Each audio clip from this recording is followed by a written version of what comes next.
Ito ang Broad Streamcast Communicators, ang naiba at kakaibang plataporma sa digital broadcast. Mula Luzon, Visayas, Mindanao hanggang sa iba't ibang dako ng mundo. Broad Streamcast Communicators, ang sandigan ng sambayanan mula sa walang labis at walang kulang na pagbabalita, paglilingkod, maglalahad ng mga mapagbuong komentaryo at usaping pambayan para sa kapakanan ng karamihan. Broad Streamcast Communicators, tuwirang maglilingkod ngayon hanggang sa susunod na henerasyon.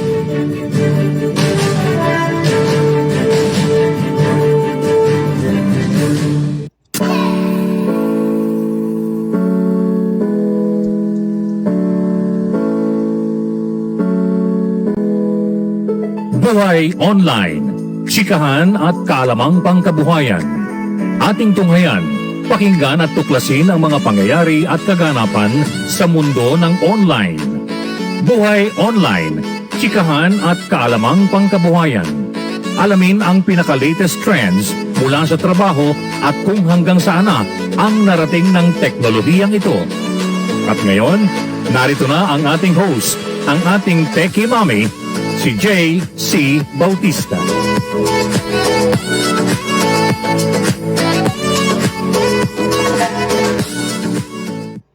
Hi, happy Wednesday, everyone.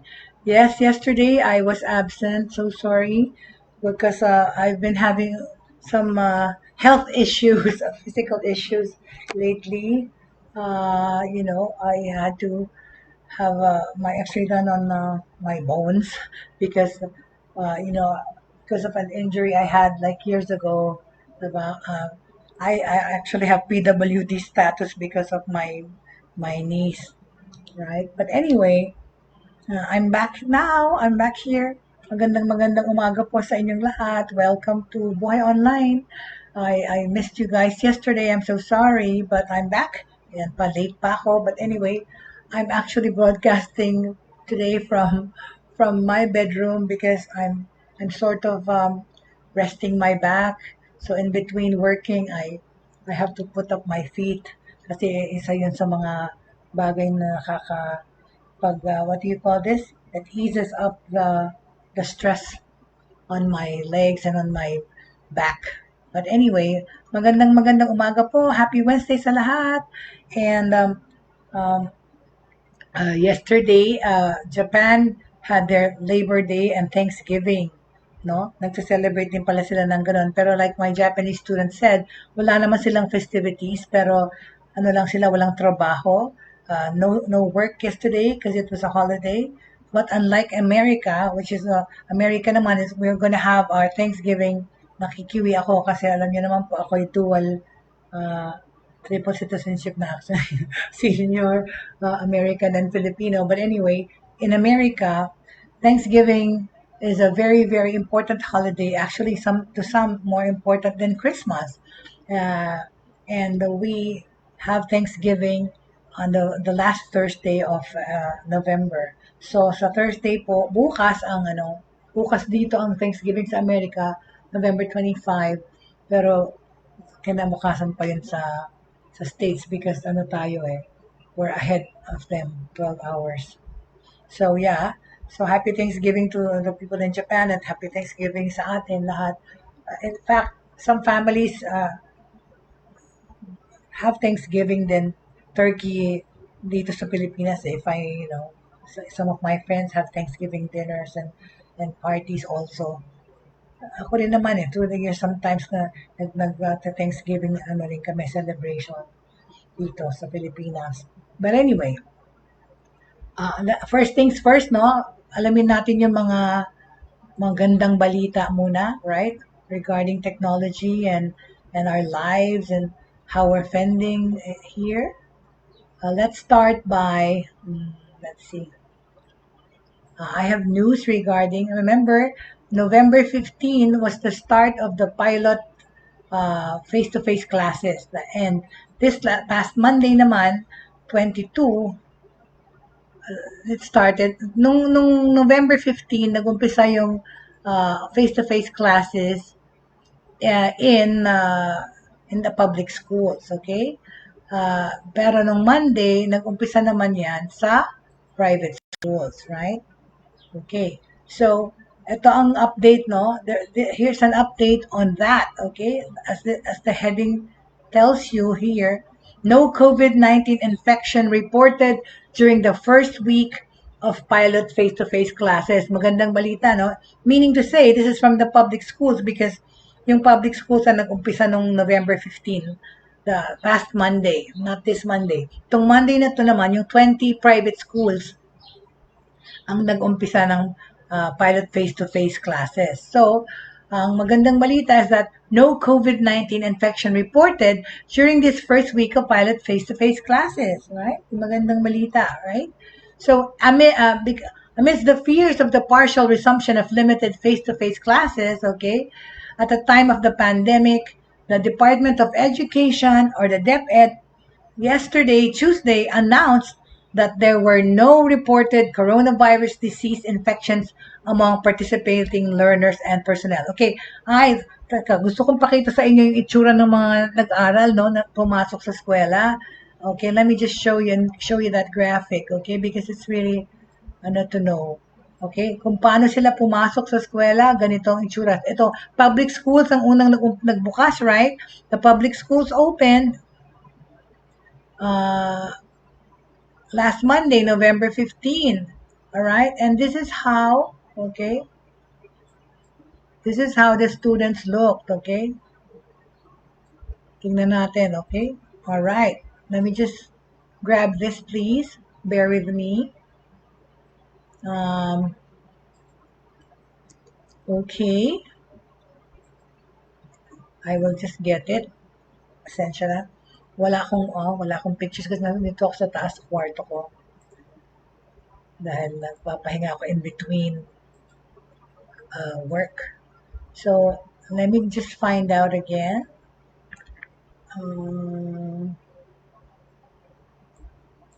There you go. Okay, here, all right? Look at it.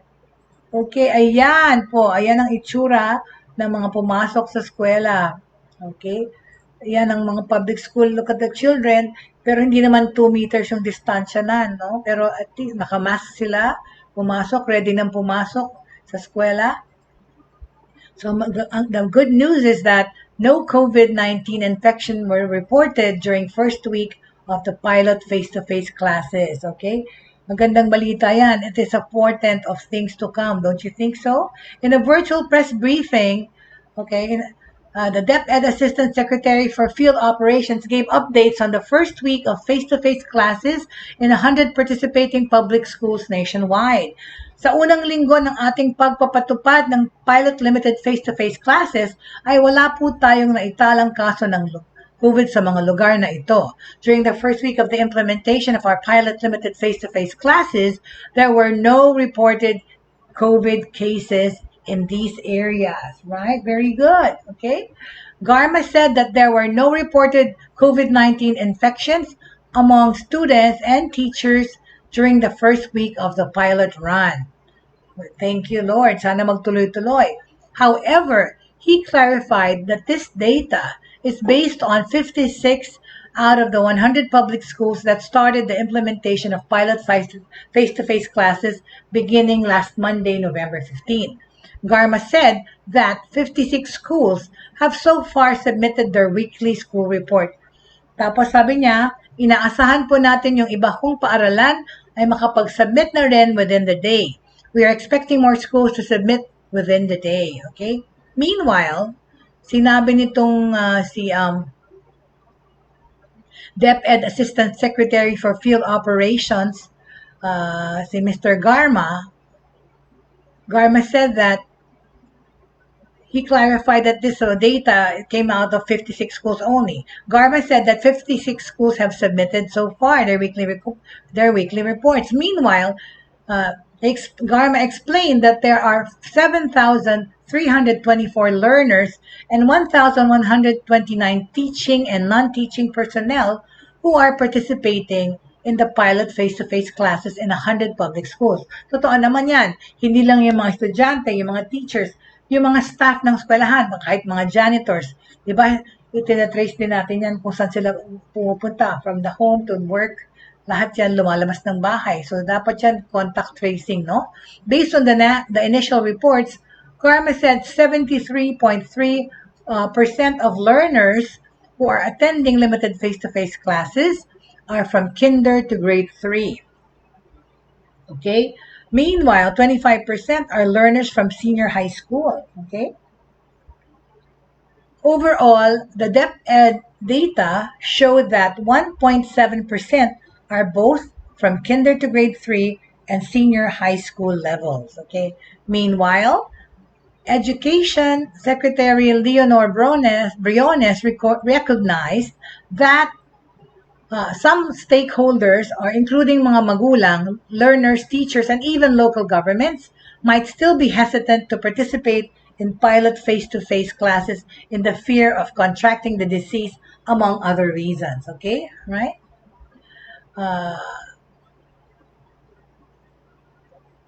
Okay, so on that note pa, no, regarding that, despite the challenges, okay, the DepEd says pilot face-to-face classes in public-private schools seem fairly successful. All right? Okay? Ito pa, papakita ko pa yung itsura ng classroom. All right? Let me show you how the classrooms actually look like in this pilot testing. Okay? All right? Let's show. Okay, let me show you how the classrooms actually look. Okay.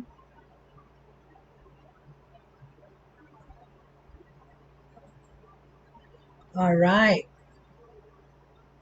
Kasi this is really important news dahil marami talaga nang umaasa na bumalik na sa face-to-face ang mga klase because the students are still really having a hard time, right? So this is the situation inside the classroom. Kanina pinakita natin ito, ganito ang itsura ng pagbalik nila sa eskwela, right? Okay. And let's see how they actually, no, this is no regular classes. So let's see. This is how.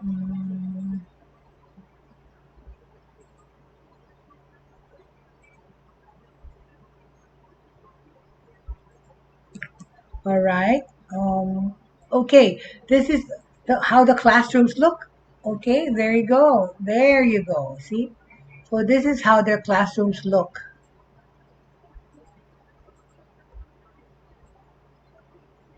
There you go. All right.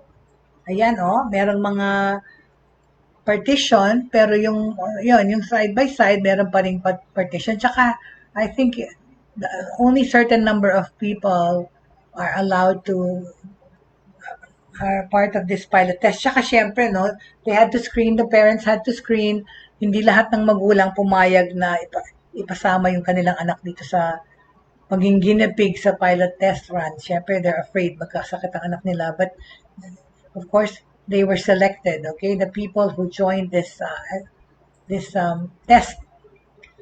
In a virtual press briefing, Education Secretary Leonor Briones gave updates on the pilot face-to-face classes and other issues related to the educational sector, along with other officials of DepEd from the central and regional offices, okay?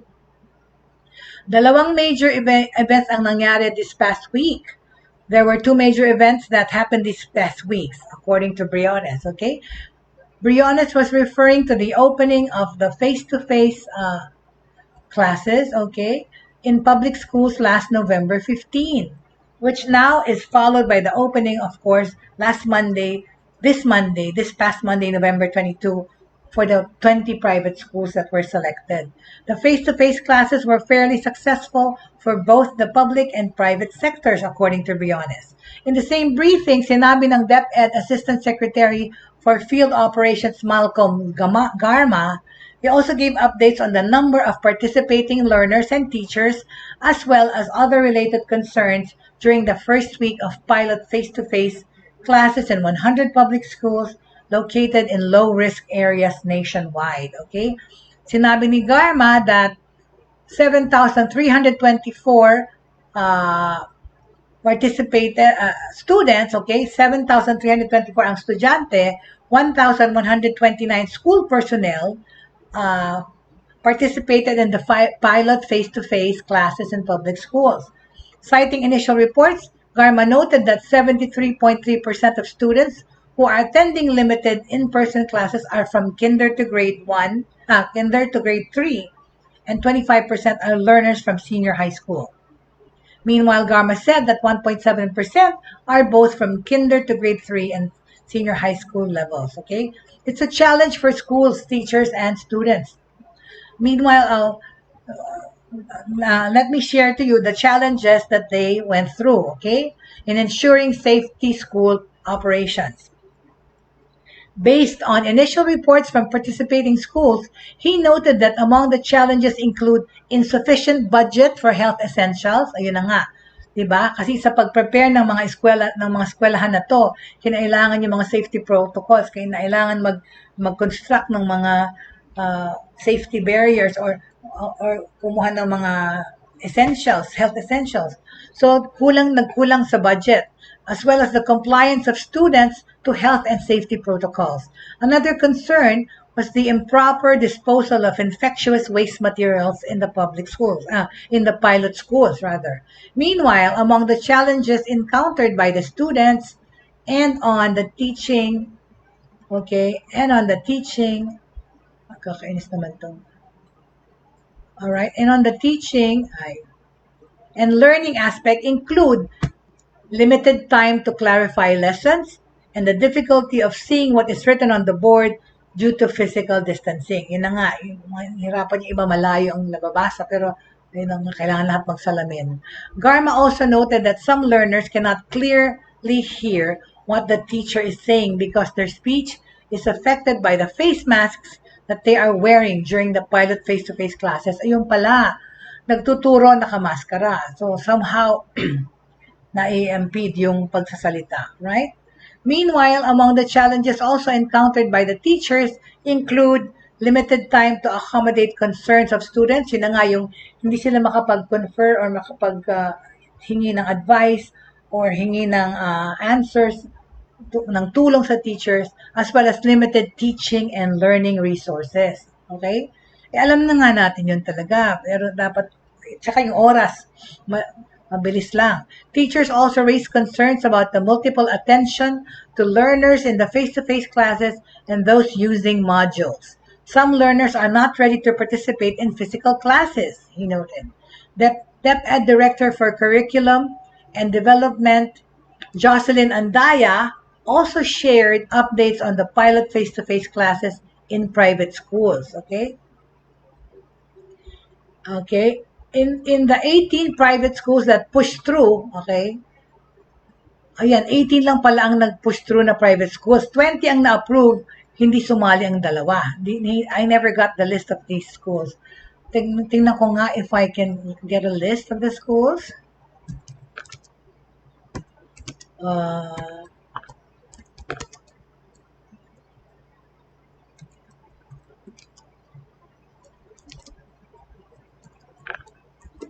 Okay, because I never got word.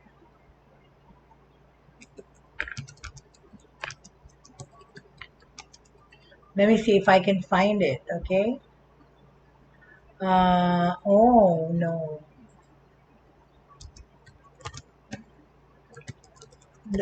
I don't think they released the list of the schools. Even the public schools. The public schools were named, but not the final. Here we go. I found it. Okay. So the list, the private schools that were supposed to, final list of the private schools that were supposed to join pilot face-to-face classes, okay? It was announced last November 3, okay? 20 schools were picked, okay? And what is the list?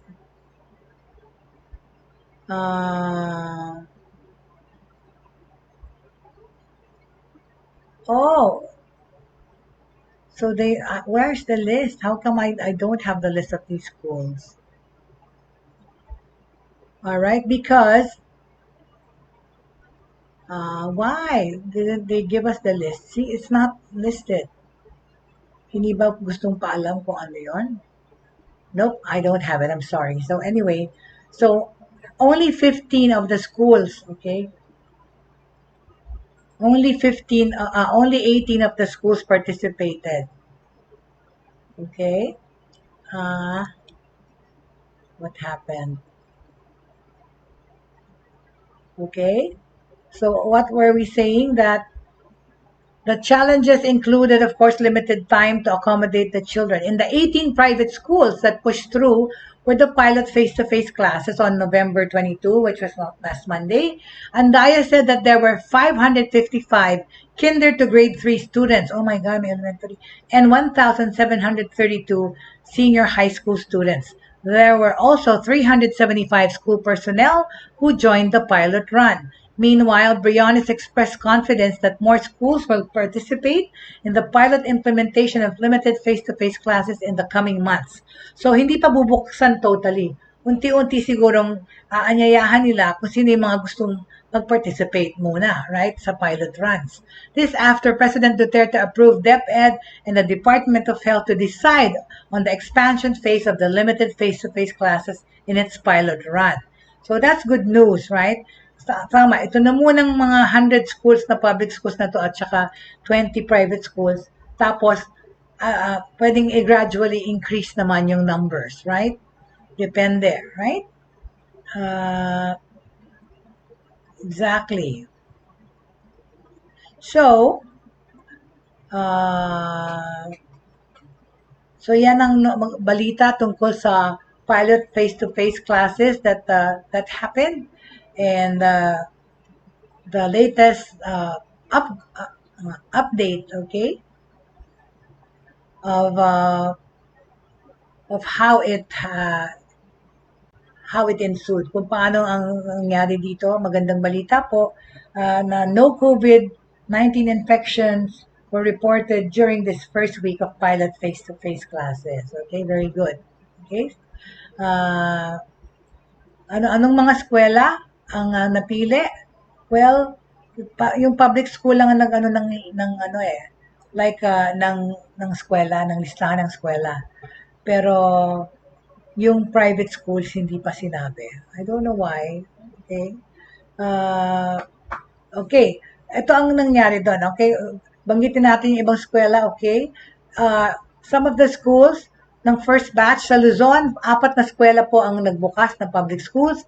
Yan po ang ASID. Teka, pakita ko na nga sa atin. Alright? Let me show you the list, okay? So that you can, para malaman nyo kung ano-anong mga eskwela ang nabuksan, right? Itong last Monday, okay? Sa Luzon, okay? Let me show you the list. And Visayas. So, alam nyo kung sino-sino ang nag-participate dito sa pilot run.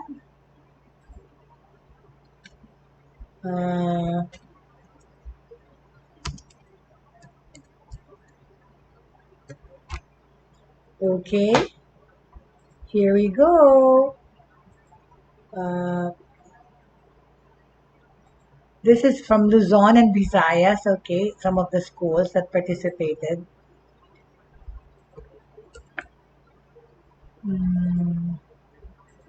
Ayan. Uy, mali. Sorry. I got the wrong graphic. Sorry.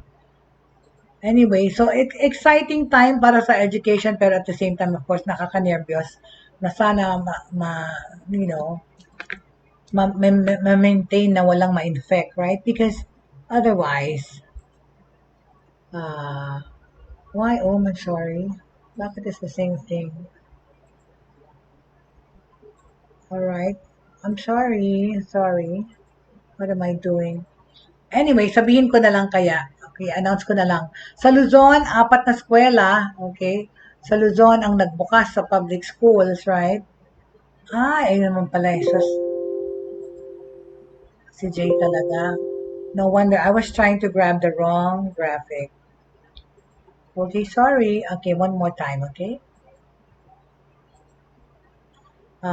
Sa Luzon, 4 na eskwela na public schools na nagbukas. Ito. Ayan. Ayan. Okay, very good. Itong listahan, alright? Pwede niyong basahin. Okay, nakikita nyo? These are the schools that open. Face-to-face pilot classes, alright? Diyan sa Luzon, 4 na eskwelahan, okay? Sa Visayas, yan. Sa Mindanao, okay, hold on. Ang Mindanao din, nagbukas. As you are reading this, okay, I'm going to get naman yung sa Mindanao, okay? Okay. These are Mindanao schools, okay? Luzon, Visayas, and Mindanao. These are the participating schools, okay? Okay, as you are looking at it, okay, let me get the Mindanao ones para kompleto na yung ating information regarding the schools that opened for the pilot run of face-to-face classes. Okay, very good. All right. Okay. Ayan. Okay, very good. So, this is Luzon, all right, and this is Visayas. Mindanao, okay. All right. These are the participating schools na public schools po dahil wala akong listahan ng ano eh. I have no list of the private schools. So, okay. So, okay, in Luzon, there's 4 schools that participated, which is the Acid Elementary School in City of Masbate, Sinalongan Elementary School of City of Masbate still. Oh, so I guess it's all in Masbate. Kasi safe dyan. It's not high risk. Ang Gutusan Elementary School and Mary B. Perpetua National High School. These are all in Masbate. City of Masbate and Milagros Masbate. Okay? Tapos sa Visayas naman po, the Lacerna Integrated School sa Nabas Aklan, Igsoro Elementary School Bugazong Antique, Mayabay Elementary School Barbaza Antique, Busay National High School Mualbual Cebu, Basak Elementary School in Sambuan Cebu, Mahanlud Elementary School from Malabuyok Cebu, Kabagdalan Elementary School from Balamban Cebu, Combado Elementary School from City of Bogo, Cebu, and Siocon Elementary School, City of Bogo, Cebu, Odlot National High School. So in other words, sa Cebu to lahat po. Don Potenciano Catarata Memorial National High School, and Bartolome Planar Memorial National High School, Luyong Baybay Elementary School, Kanyang Marcelo Luna National High School, at ang Pilar National High School. Lahat po ito ay sa Cebu.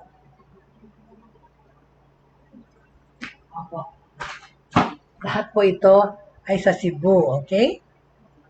So, sa Mindanao naman, okay, andyan po ang listahan. Napakadami ko para sabihin. Pakibasa na lang. Right? So, these are the schools, right? Okay.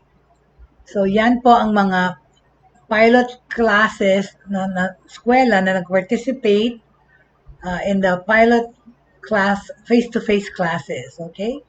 Alright? Kung gusto niyo pong, just message us po and I will give you the list. But I'm trying to find out yung list po ng private schools. For some reason talaga, I could not get a hold of it, okay? I don't know why. Wala akong makitang listahan ng private schools, okay? So there you go. So no COVID infection reported during the first week of face-to-face pilot classes. Magandang balita naman yan. Okay, very good. Okay? So yan. Yan compared to mga batang nag-aaral before. Okay? Okay, all right. Okay. So, okay, what else do we have for today? Okay. So, okay na nga yan, right, regarding the schools that participated, right? Ano pang ating alamin, right? Well, uh, on ano naman, no? There's let's talk about all the stresses that we also experienced during this pandemic. Some the people the and from working from home and all that. Napag-usapan po na ako sa sarili ko.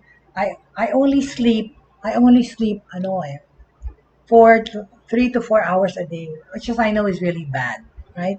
I think I admittedly I've had a sleeping disorder ever since I was young, ever since I was even before I think in high school. Okay, yan ang problema, So somebody had asked me to talk about that, paano, anong klaseng paraan ang pwede nating gawin so that we can sleep properly, right? Okay? So we will talk about now in the next few minutes that we have. Pero kasi, bago yan pala, okay, let me just say a bit of news, current news, okay, regarding technology.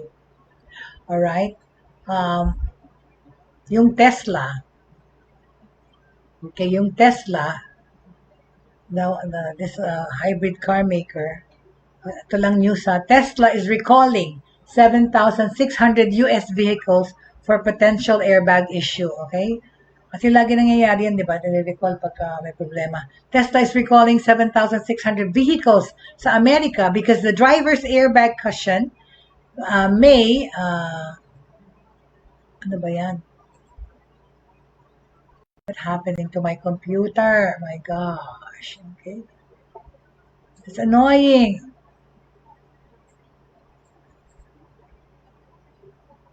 What happened? Hold on, please. See, because when you're online talaga, there's so many ads that intrude, no? It's annoying, okay? So yun, nire-recall nila because there's airbag issues. So if your car, anong model ito?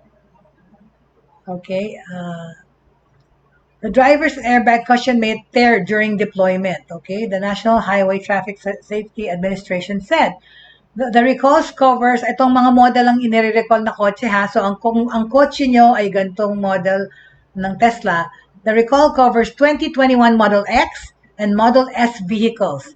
The Auto Safety Agency said owner notification letters are expected to be mailed by January 7 pa. Oh my God. Paano kung ma-aksidente ka before January? Hindi mo alam na i-recall to. So, nire-recall yung mga ng Tesla ang mga 7,600 vehicles. 2021 Model X and Model S, alright? Okay? So, ayan ang ibig sabihin, right? I-recall, okay? Yan lang yun, balitang yan, okay? So, let's go back into the topic of sleeping, alright? Okay. Wait a minute. Okay. Alright, so, how do we deal with this? Wait a minute. Ano ba nangyari sa aking mga... So sorry. Because you see, my computer's been acting up. And I think humihingi ng kapalit. Hindi ko pa kayang palitan to for now. Right?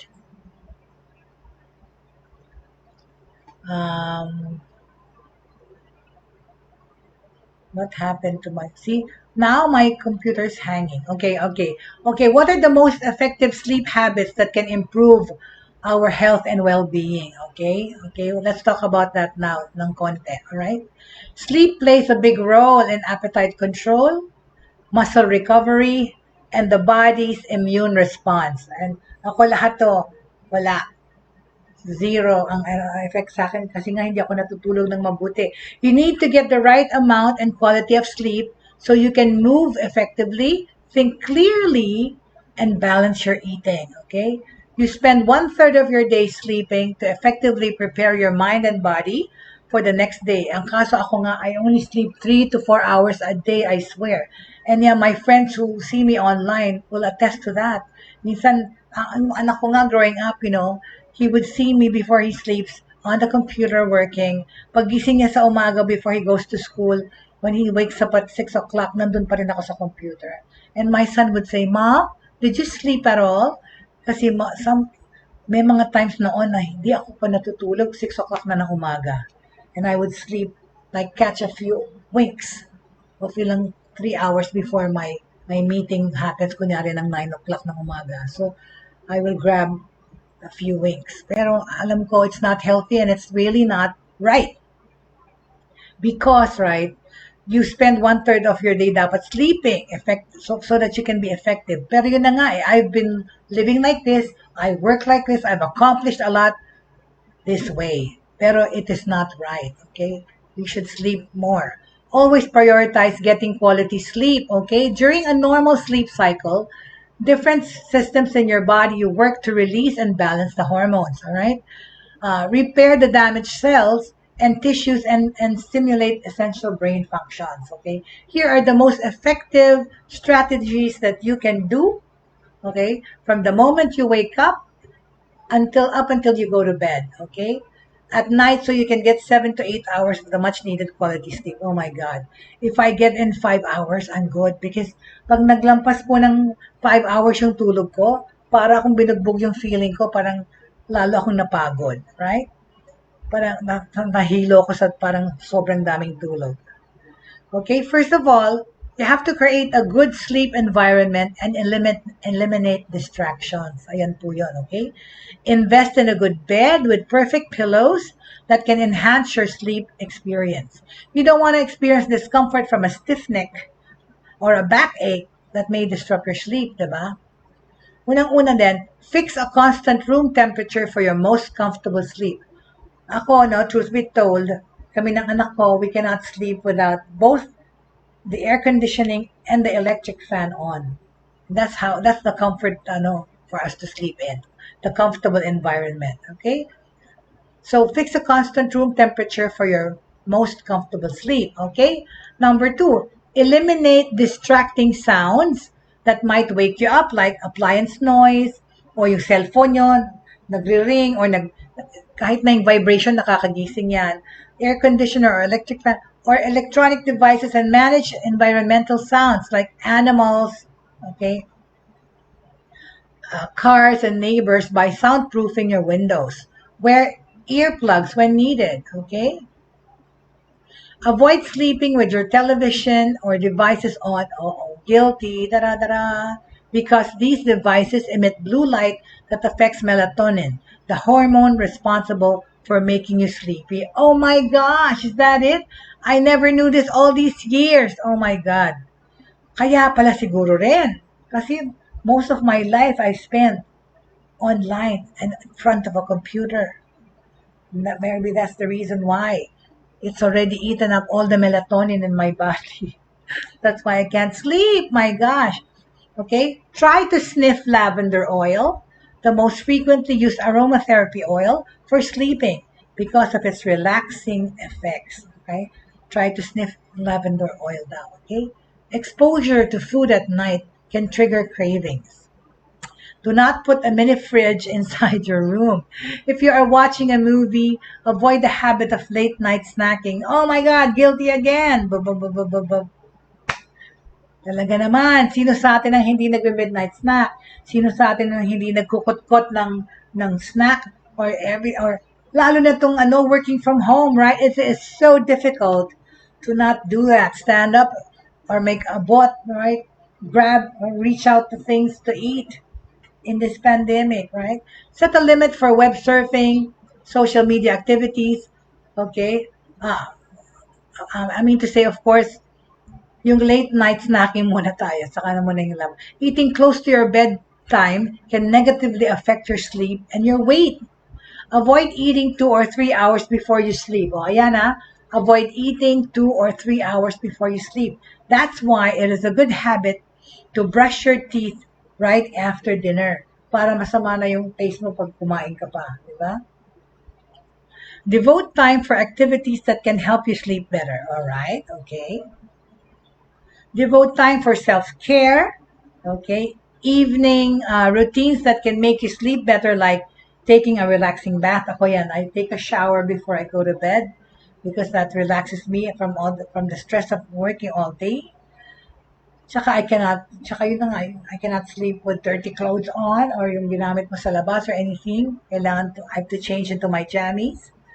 Then putting on your facial and skincare products if you need to, and wearing your most comfortable nightwear. Yun na nga talaga. Iba talaga, I cannot sleep with yung pinang bahay ko all day. I really have to change into my comfy jammies or big t-shirt or shorts when I sleep. Okay, so putting on your most comfortable nightwear is important. Okay, so what? End the day with your favorite nighttime hobbies like journal writing, reading your favorite book, meditating, praying, listening to your favorite mellow playlist, or watching a movie. Ayan. Yan, watching a movie. Netflix. Pero dapat less than 1 hour. Pero yun din ang pangpatulog ko eh. Right? It also puts me to sleep. Alright? Uh,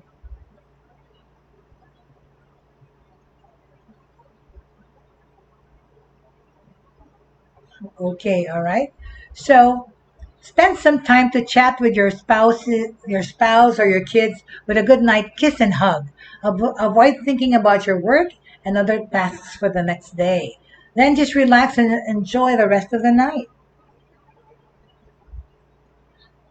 Sleep with your spouse and go to bed at the same time. Na, na, na. Yun na nga talaga eh. My dear partner Jenny, has gotten used to my sleeping habits talaga. He sleeps ahead of me because I'm still working till about 11 o'clock, 11:30, and he goes to bed at 9.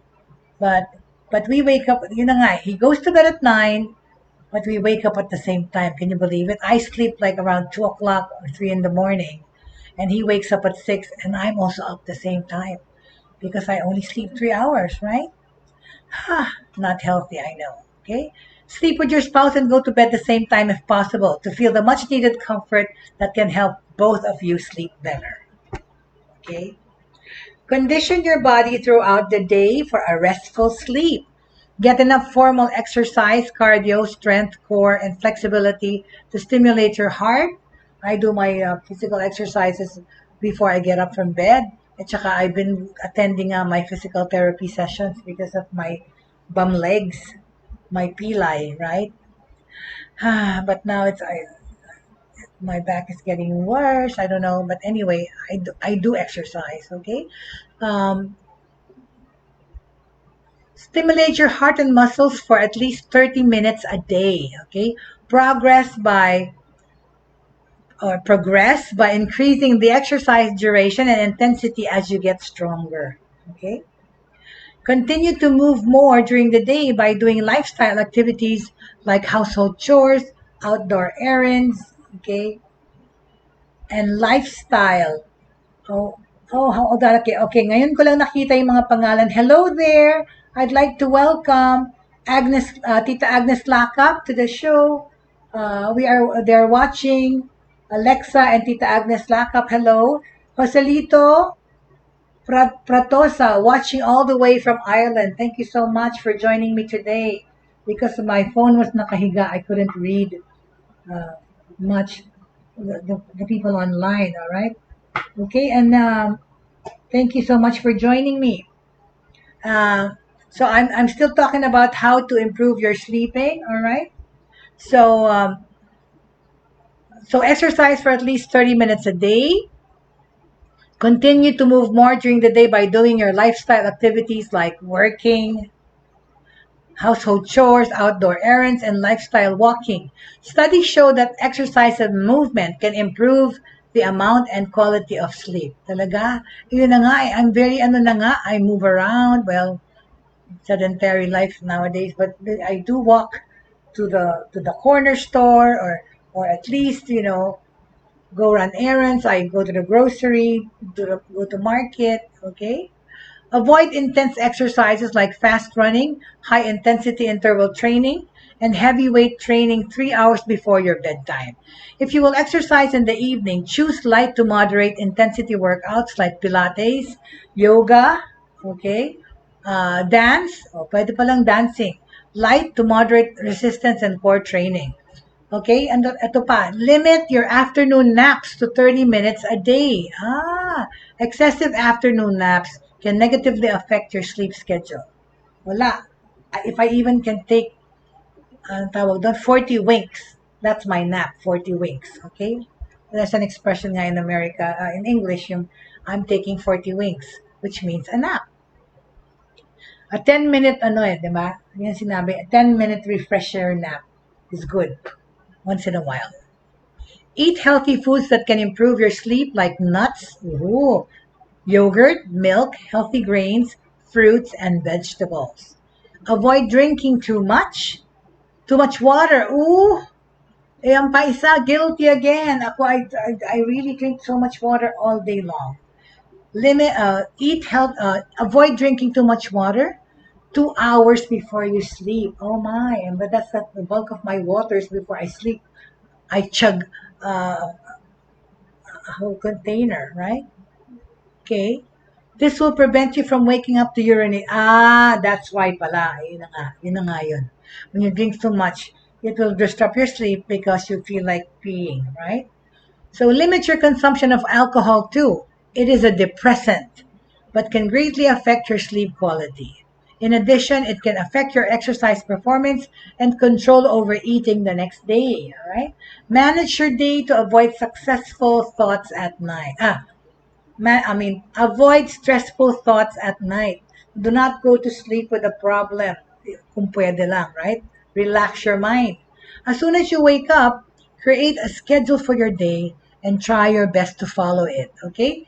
Include your sleep schedule and try your best to stick to it, okay? Pangatawanan niyo yung schedule na gagawin nyo regarding sa isang araw. Isama na doon yung pagtulog ng tamang oras, okay? Be flexible and make sure to always have alternative plans. Magkaroon kayo ng mga alternative measures, okay? Consistently creating goals and plans for the day can lessen confusion, worries, and stress during the day, okay? Tapos, set aside nyo some time to fix and plan for your next day. You can do it anytime before you formally end your workday, but not during bedtime. Yung pagpaplano, gawin nyo bago kayo matulog. Kasi kung magpaplano pa lang kayo habang magpapatulog ka na, hindi ka makakatulog. So do it beforehand, okay? Communicate with your family regarding the importance of rest and sleep so you can all work together as a team to make the healthy sleep habit part of your lifestyle. Hindi na nga yan eh. Yung aking ang partner sa buhay, palagi akong tinatanong, ilan pa ba yung trabaho mo? Ilan pa bang minutes or hours ka magtatrabaho? Tinatry naman niya ako antayin, right? He tries to wait for me, but he really can't because he's already so sleepy by 9 o'clock. By 9 o'clock, I still have work to do. I still have about 2 hours to work before he sleeps. So he sleeps 2 hours ahead of me. All right, that's the sad reality, right? And but that's the thing. I have to curtail this bad sleeping habits of mine. So if something is bothering you, okay, talk to your spouse, family member, or friend. Express strong emotions that can affect your sleep. Okay, so deal with the situations first. The unpleasant situations that are bothering you and that's keeping your mind at unrest. Tapusin niyo muna yung mga issues na yan bago kayo matulog kasi hindi kayo makakatulog pag isip kayo ng isip sa problema, right? If you have some serious sleep issues, of course, you have to consult a sleep specialist, which I have not done in my whole lifetime. Nope. And I don't want to, okay? So, that's my take on sleeping. Hello there, Miss Angelica Paz.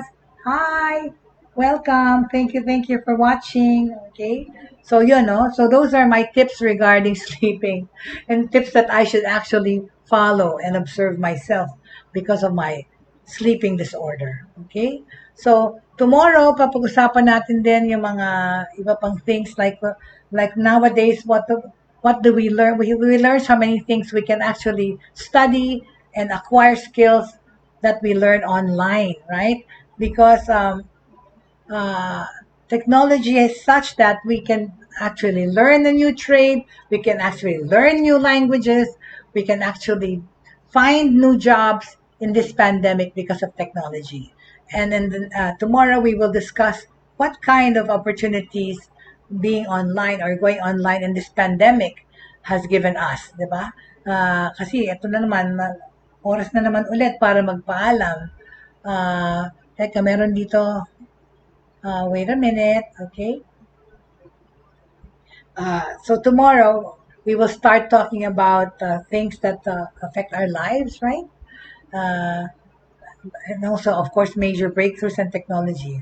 Meron pala dito nga palang, sasabihin ko lang, okay, with regards to health naman, okay? Sore throat, at tatang paalala lang ng sandali, is now the number 2 major symptom of COVID-19, okay? This is based on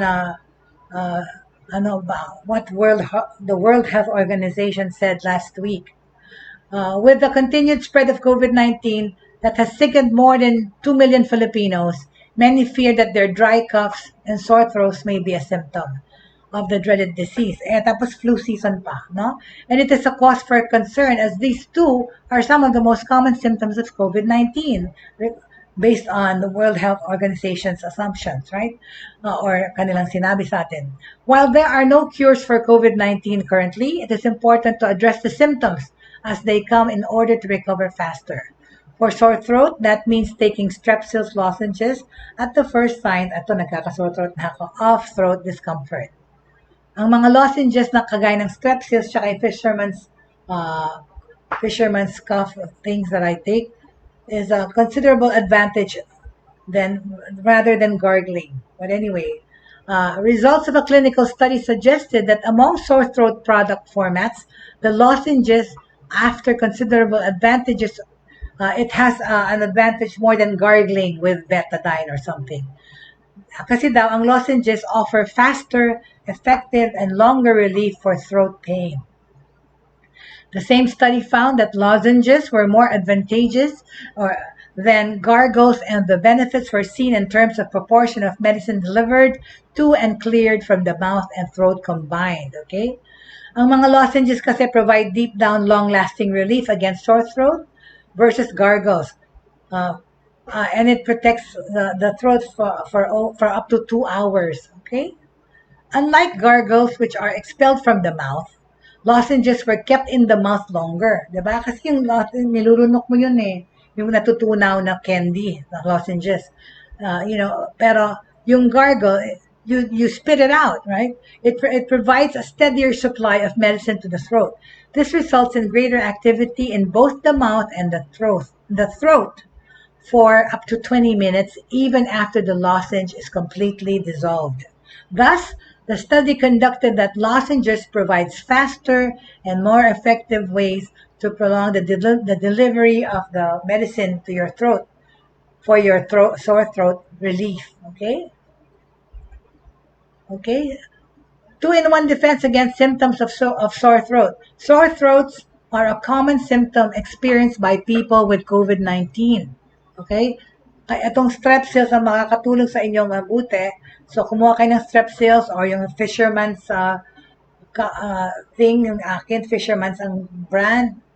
Tried and tested na kasi itong Strepsils lang kasi has been tried and tested for almost 50 years. It has been indicated for the symptomatic relief of sore throat, including those caused by COVID-19. It provides a 2-in-1 defense by killing viruses and germs in as fast as 60 seconds or 1 minute, and provides deep down, long-lasting relief that lasts for 2 hours. Unlike yung mga gargle mo na ginagargle mo, no? Ng mga mouthwash, okay? So, kung naghahanap kayo ng immediate and longer relief for throat pains, sore throat pains, tandaan nyo yan, yung mga lozenges po ang nakakatulong. Alright? Very good. Alright? And on this note, with that, okay, I'd like to say goodbye for now, okay? Ang magandang balita po, ulit, i-recap ko lang, ang good news for the day, no COVID-19 infection was reported for last week's face-to-face pilot classes in the public schools. Di ba po? Magandang balita yon. Walang COVID cases pa. Alright? Tapos, hindi pa natin alam kung anong balita at itong nag-umpisa nitong Monday na to naman yung private schools. And still, I don't have the list of the private schools. I'm so sorry. As soon as I get it, ibabalita ko dito. But anyway, so that's the good news. No COVID infection on the public schools that started last November 15. And antabayan na pa natin ng resulta. Tapos yun nga yung sinabi ko news na baka the DepEd is thinking to, because meron ng go signal galing kay Presidente Duterte na nasa sa discretion ng DepEd ang pag-expand ng pilot face-to-face classes. So more schools are expected to join in this pilot face-to-face classes kasi hindi naman maraming number of students kaagad ang pinapapasok eh. Siyempre yung mga na-approve lang at saka yung mga pinayagan ng magulang because of course, there are still a lot of parents who have misgivings about this face-to-face classes. Takot sila of course na ma-infect ang mga anak nila. But anyway, so that ends our program for today. Thank you so much for joining me, our old friends who are watching. Tita Agnes po, nanonood kasama ang apo na si Alexia, Tita Agnes Lakap, thank you very much. Angelica Paz, Mr. Joselito Partosa, who watched us all the way from Ireland, and of course our other friends who I don't see the names because really my setup is really bogging down. Maraming salamat for joining me today, and pasensya na absent ako kahapon, but I'm just taking care of some of my health. Okay, thank you very much, and of course always remember that in our lives, three things should always remain in our lives.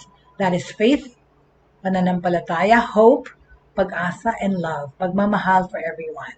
This thing shall pass. There will be better days. Always better days. Thank you very much and maraming salamat po. See you tomorrow.